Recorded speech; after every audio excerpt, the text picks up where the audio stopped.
बिस्मिल्लाहिर्रहमानिर्रहीम। तो दोस्तों, आज हम बात करेंगे एक्सेल की टॉप 10 ट्रिक्स के बारे में जो कि आपके बहुत काम आने वाली है। अगर आप एक्सेल में वर्क कर रहे हैं ऑफिस में बैठकर, तो वहां अगर आपको कोई प्रॉब्लम आती है तो इस क्लास को देखने के बाद आपकी वो प्रॉब्लम सॉल्व हो जाएगी। अब नंबर 1 ट्रिक की बात हम करते हैं। यहाँ पर सबसे पहले आपको यहाँ पर एक डाटा नजर आ रहा है। इस डाटा को अगर हम यहाँ पर कॉपी करके पेस्ट करना चाहते हैं तो हम बहुत ही इजी तरीके से इसको कॉपी पेस्ट कर सकते हैं। लेकिन अगर आप कोई भी रॉ या कोई भी कॉलम को हाइड कर देते हैं और उसके बाद अगर आप यहाँ पर अपने डाटा को कॉपी करते हैं तो डाटा आपका किस तरीके से कॉपी पेस्ट होता है ये अभी हम देखते हैं। मान लीजिए कि मेरे पास जो है वो टारगेट वाला कॉलम है, इसको मैं जो है यहाँ पर हाइड कर देता हूं। तो मैंने जब इस कॉलम को हाइड कर दिया यहाँ पर, अब उसके बाद मैं सिर्फ 3 कॉलम्स को सेलेक्ट करके इनको कॉपी कर लेता हूं। तो मैंने जब कंट्रोल सी से कॉपी किया, उसके बाद मैं किसी दूसरी शीट पे चला जाता हूं और यहां पर कंट्रोल वी के साथ पेस्ट करता हूं। तो आप देख सकते हैं कि जबकि मैंने अपने पहली वाली शीट के अंदर टारगेट वाला कॉलम को हाइड किया था और अब यहां अगर हमने पेस्ट किया है तो इसने हमें टारगेट वाला कॉलम भी हमें से पेस्ट करके दे दिया। लेकिन मुझे सिर्फ वही 3 कॉलम्स जो है कॉपी पेस्ट करवाने हैं, तो वो कैसे होंगे? तो मैं क्या कर लेता हूं, थोड़ा सा मैंने बैकवर्ड किया है। अब मैं दोबारा से शीट 1 पे जाता हूं। तो इसके लिए आपको सबसे पहले करना क्या होगा, यहाँ पर सबसे पहले आप जो है यहाँ पर अपना पूरा डाटा जो है सेलेक्ट करेंगे और आपने कीबोर्ड से ऑल्टर सेमीकोलन आपने प्रेस करना है। तो ऑल्टर सेमीकोलन प्रेस करने के बाद अब आपने करना है कंट्रोल सी से कॉपी। कंट्रोल सी से कॉपी किया तो अब आपको स्क्रीन पर कुछ अलग तरीके से जो है वो सिलेक्शन नजर आ रही है। कॉपी करने के बाद आप दोबारा शीट नंबर 2 पे चले जाएं या किसी भी शीट पे चले जाएं और यहां पर आप कंट्रोल वी के साथ पेस्ट कर दें। तो देखें, अब हमने जो 3 कॉलम वहां से कॉपी किए थे, इसने उन्हीं 3 कॉलम्स को यहां पर पेस्ट करके हमें दिखा दिए। तो अब बात करेंगे हम अपनी शीट नंबर 2 के बारे में, यानी कि अपनी ट्रिक्स नंबर 2। तो ट्रिक्स जो 2 है वो आपके काम किस तरीके से आएगी, इसमें क्या काम करना है हमने। अब यहां आप देख सकते हैं एक डाटा है। इस डाटा के अंदर हमारे पास कुछ मल्टीपल टारगेट्स हैं वीक वाइज। अगर हम यहां पर इनका टोटल करना चाहते हैं तो टोटल के लिए हम यहां पर सम का फॉर्मूला यूज करते हैं, लेकिन सम फॉर्मूले की जो है वो शॉर्ट की भी यहां पर अप्लाई कर सकते हैं। अगर आप यहां पर इक्वल लगाते हैं, सम फॉर्मूला अप्लाई करते हैं, फिर इसके बाद आप रेंज सिलेक्ट करते हैं, ब्रैकेट क्लोज करके एंटर करते हैं, तो ये भी आप अप्लाई कर सकते हैं। बट इसकी शॉर्ट की के ऊपर जाएंगे जो कि आपका टाइम सेव करेगा। तो आपने यहां पर ऑल्टर इक्वल प्रेस कर देना है। ऑल्टर इक्वल प्रेस किया, उसके बाद आप इसको एंटर कर दीजिए। जैसे आप एंटर करेंगे तो डायरेक्टली आपका फॉर्मूला अप्लाई हो जाएगा। उसके बाद आप यहां कॉर्नर से क्लिक करके जो है वो ड्रैग कर सकते हैं। अगर आप चाहते हैं कि यहां पर आपको ड्रैग भी करना ना पड़े, इसकी जरूरत ना हो, तो आप क्या कर सकते हैं, इस फॉर्मूले को जब आप कॉलम को सिलेक्ट करेंगे तो आपने कंट्रोल डी यानी डाउन, आपने कंट्रोल डी प्रेस करना है। तो ये पूरा फॉर्मूला नीचे तक जितनी आपने सिलेक्शन बनाई होगी वहां तक ये ड्रैग हो जाएगा। इसके बाद हम बात करेंगे अपने ट्रिक नंबर 3 के बारे में। अब ट्रिक नंबर जो 3 है वो आपके बहुत काम आने वाली है कि अगर आपके पास कोई डाटा एंट्री का काम होता है, क्योंकि इस तरह के काम आपको ऑफिस में बहुत करने को मिलते हैं कि किसी क्लाइंट का हमने फर्स्ट और लास्ट नेम अगर हमने एक ही साथ एक ही सेल के अंदर ऐड करना होता है तो हम किस तरीके से कर सकते हैं। अब जैसे यहाँ पर आसिफ, सलमान, कामरान, दानिश अलग अलग सेल में लिखा है, मुझे एक ही सेल में लेके आना है। तो इसके लिए आपको फ्लैश फिल फंक्शन का यूज करना है। तो फ्लैश फिल फंक्शन जो है वो आप यहां पर किस तरीके से यूज करेंगे, सबसे पहले आपको जो है वो आपके पहले सेल का जो नेम है वो आपको यहां पर ऐड करना है। जैसे मैंने यहां पर टाइप कर दिया आसिफ, उसके बाद स्पेस दिया और यहां पर टाइप कर दिया सलमान, एंटर किया। उसके बाद दोबारा से इसी वाले सेल को सेलेक्ट करूंगा और मैं यहां पर कंट्रोल ई प्रेस कर दूंगा। तो ये देखिए मेरा काम हो गया। ये काम आपका बहुत ज्यादा का यूज होता है जब आप डाटा एंट्री का कोई काम कर रहे होते हैं। तो लाजमी नहीं है कि आप किसी भी 2 सेल के नेम को एक सेल में करें, आप एक ही सेल के नेम को अलग अलग भी यहां पर राइट कर सकते हैं। जैसे कि अगर आपके पास ये वाली लिस्ट है तो आप यहां पर फर्स्ट नेम यहां पर टाइप कर लीजिए आसिफ, उसके बाद इसी सेल को सिलेक्ट करके आपने कंट्रोल ई प्रेस कर देना है। इसी तरीके से अगर आप यहां पर टाइप करते हैं सलमान, एंटर करके आप दोबारा सेल को सिलेक्ट करेंगे और कंट्रोल ई प्रेस कर देंगे। तो ये देखें अब आपके पास चाहे अलग अलग नेम्स हो, आपको एक सेल में लेकर आने, या अगर आपके पास एक ही सेल पे नेम हो उनको अलग अलग करना है, तो आप इस फ्लैश फिल के फंक्शन से इजीली कर सकते हैं। उसके बाद हम बात करेंगे अपनी नेक्स्ट ट्रिक के बारे में। तो यहां इस ट्रिक के अंदर आपको अगर आपके डाटा को सिलेक्शन बनानी है तो आप यहां पर विदाउट माउस यूज किए आप अपने टेबल को किस तरीके से सेलेक्ट करेंगे।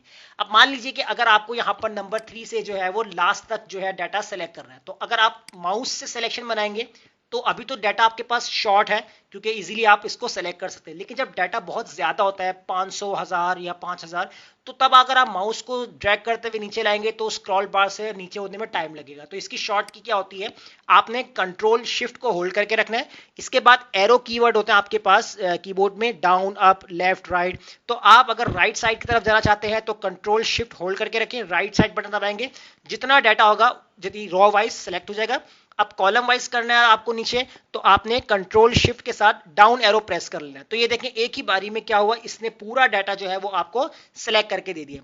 इस तरीके से अगर आपको यहां से सिलेक्शन बनानी है तो आप कंट्रोल शिफ्ट के साथ डाउन एरो किसी कॉलम को सेलेक्ट करना है, और अगर आगे मजीद सेलेक्ट करना है तो कंट्रोल शिफ्ट के साथ राइट एरो भी आप जा सकते हैं। तो जितना एरिया आप इस टेक्निक से शॉर्ट की से करेंगे उतना ही एरिया आपका सेलेक्ट हो जाएगा।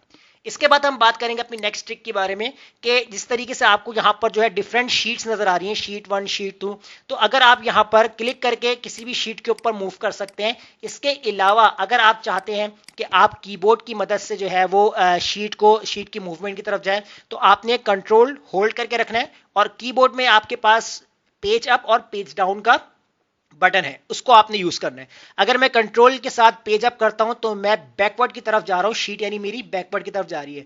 अगर मैं कंट्रोल के साथ पेज डाउन क्लिक करता हूं तो मेरी जो शीट की सिलेक्शन है वो फॉरवर्ड यानी आगे की तरफ जा रही है। अब अगर आप कंट्रोल पेज डाउन करेंगे तो बैकवर्ड जाएंगे, कंट्रोल पेज डाउन करेंगे तो आगे की तरफ जाएंगे, और कंट्रोल पेज अप करेंगे तो आप बैकवर्ड की तरफ चले जाएंगे। तो इस तरह से जो है वो आप अपनी शीट की मूवमेंट कर सकते हैं। इसके बाद हम बात करेंगे यहाँ पर अपनी नेक्स्ट ट्रिक के बारे में। अब नेक्स्ट ट्रिक जो होगी वो आपके पास जो है वो आपको क्या करना है और उसको किस तरीके से आपने यूज करना है। अब मान लीजिए कि आपके पास कोई एक डाटा मौजूद है, उस डाटा के अंदर अगर आपको जो है यहाँ पर कुछ चेंजिंग करनी है या आपको कोई रिमाइंडर लगाना है तो आप क्या कर सकते हैं। अब जैसे फॉर एग्जाम्पल कोई वैल्यूज है, इन वैल्यूज को करेक्ट करना है या इस वैल्यूज तक अगर आपने अपना डाटा चेक कर लिया तो आप यहाँ पर जो है वो कमेंट डाल सकते हैं। अब कमेंट कैसे डालेंगे आपने जो है वो कीबोर्ड से शिफ्ट के साथ आपने F2 प्रेस करना है।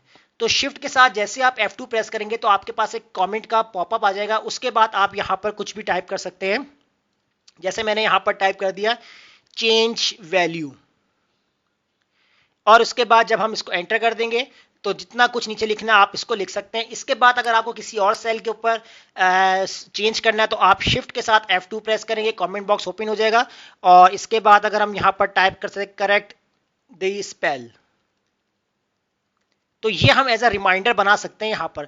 इसके बाद आप जब इस शीट को ओपन करेंगे तो जहां जहां कॉर्नर पे इस तरीके से रेड पॉइंटेड होगा और अगर आप वहां पर माउस लेके जाएंगे तो आपको मालूम हो जाएगा कि इस सेल के अंदर हमने क्या चीज करेक्शंस के लिए दी है और या हमने क्या चीज के अंदर मैसेज दिया हुआ है, क्या चीज करनी है। तो आप इस कमेंट के थ्रू जो है वो कर सकते हैं इजिली।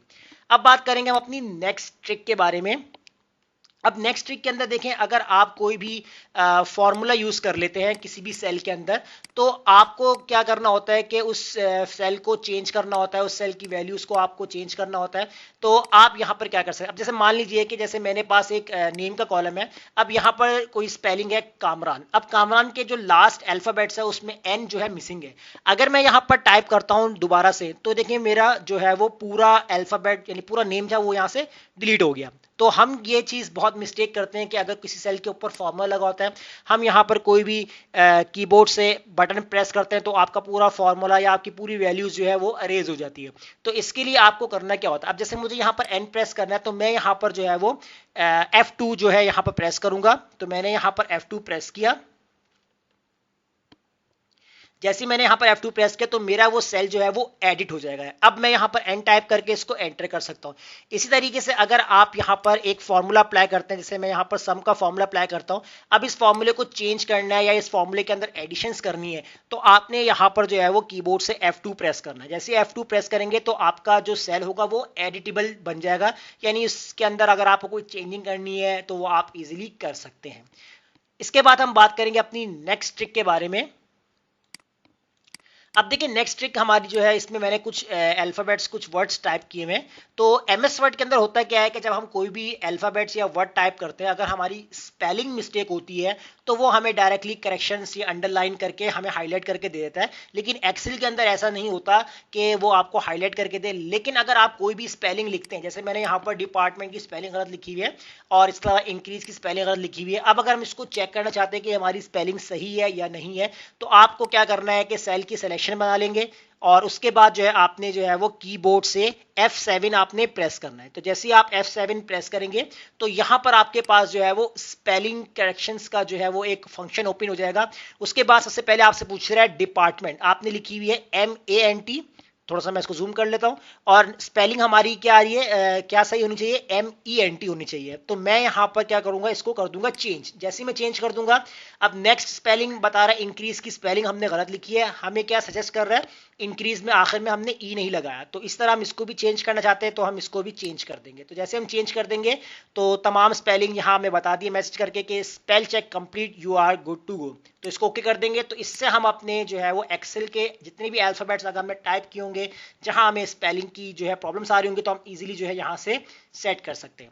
उसके बाद हम बात करेंगे अपनी नेक्स्ट ट्रिक के बारे में। अब देखिए यहाँ आपके पास जो है वो नेक्स्ट ट्रिक है जो उसके अंदर हम फॉर्मेट सेल का इस्तेमाल करते हैं। फॉर्मेट सेल्स क्या होता है, जिसमें हम अपने नंबर, टाइम और डेट, इस तरह के जो फंक्शन हम यूज करते हैं। तो उसके लिए जो है आपको यहाँ पर Ctrl+1 प्रेस करना होगा, इसकी शॉर्ट की है, जिससे आपका जो है वो फॉर्मेट सेल का जो ऑप्शन है वो यहाँ पर ओपन हो जाएगा।